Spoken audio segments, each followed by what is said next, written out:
Welcome to the Real Estate Espresso Podcast, your morning shot of what's new in the world of real estate investing. I'm your host, Victor Menashe. Today, we're talking about the coronavirus that's making headlines all over the world. We're going to take a little bit of a departure from real estate today. Many people are out there thinking that it's an overreaction. And on today's show, we're going to talk about the major factors that you need to consider during this unprecedented moment in history. There's no question that the disease and the threat of the disease are having a major economic impact.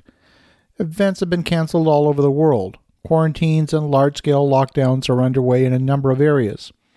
Employers have asked people to work from home, and healthcare workers are sharing some harrowing tales.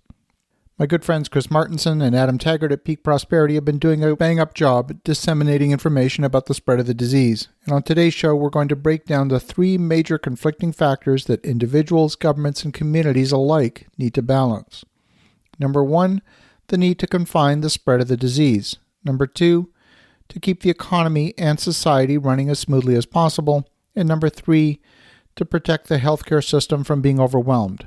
And we're going to go into each of these areas one by one. I've seen many statements on television and the internet, including from doctors, that this isn't much different than the influenza.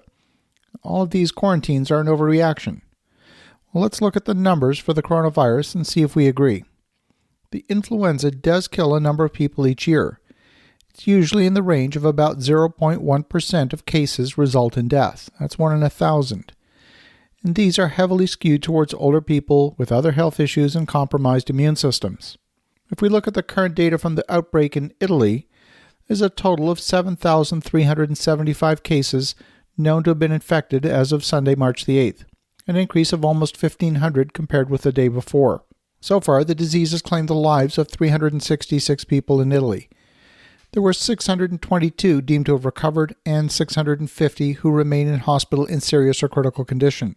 About 61% of the cases in Italy are actually hospitalized.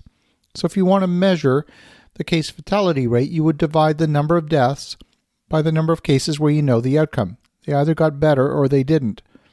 You can't include the number of new cases where people just tested positive because you don't know the outcome yet. You only know the case fatality rate retrospectively. The World Health Organization is estimating the case fatality rate at about 3.4%. Frankly, I don't see how they get that number. If you accept the WHO number, then the case fatality rate is about 34 times higher than the annual influenza outbreaks.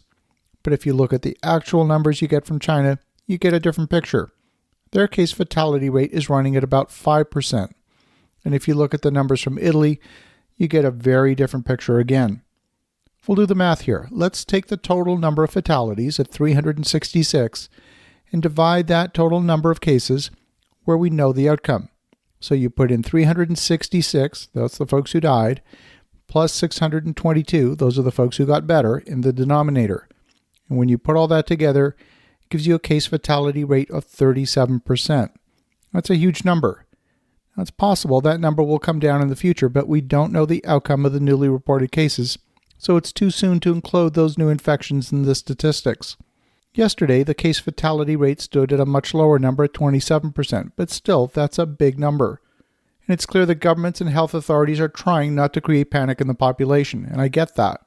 I'm not accusing them of downplaying the numbers, but depending on how you look at the math, you can easily see a huge problem.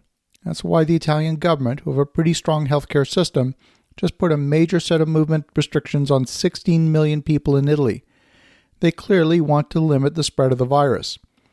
In a conversation that I had with my cousin in Milan today, he relayed to me that hours before the announcement was made, a leaked version of the press release made it into the public and tens of thousands of people fled the Milan area for the south on trains and automobiles.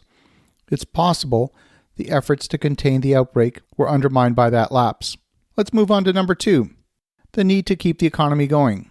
If the entire economy came to a standstill and you couldn't get food into the grocery stores, you would start to see mass famine, social unrest, anarchy, and the impact of that could be in fact worse than the coronavirus. So you clearly need to keep the economy going. That's important. And number three, protecting the healthcare system. If the hospitals become overwhelmed, then you end up with healthcare workers coming down with the disease. They get taken off the job, and now you're dealing with major staff shortages, and you also lose beds that would otherwise be needed for numerous other ailments. On an average day, the majority of beds are already occupied. Some reports that I read suggest 2/3 of beds are full, with your run-of-the-mill heart attacks, strokes, cancer, infections, all very serious and need to be treated. That leaves about 1/3 of the capacity for something new like COVID-19. And if the hospitals become overwhelmed, then the other demands on the healthcare system don't get their needs met. You'll see deaths rising from perfectly treatable conditions that can't get their services because the hospitals have been overrun. It's a difficult balancing act that governments have to orchestrate. And I predict you'll see an increasing amount of triage taking place. In a triage environment, you're only handling the most severe cases up to your capacity. Everything else gets pushed to the back of the queue. We're already seeing the healthcare system in several countries being overwhelmed. The National Institute of Health in the UK, for example, has reported that they only have the capacity to handle 28 cases requiring negative air pressure isolation in the entire country. And folks, I want you to take this seriously. Make sure you've got a plan for your family that includes the possibility you might be in a lockdown situation for 30 days or more. This is not the flu. So you think about that. Go get some groceries. Make some great things happen. We'll talk to you again tomorrow.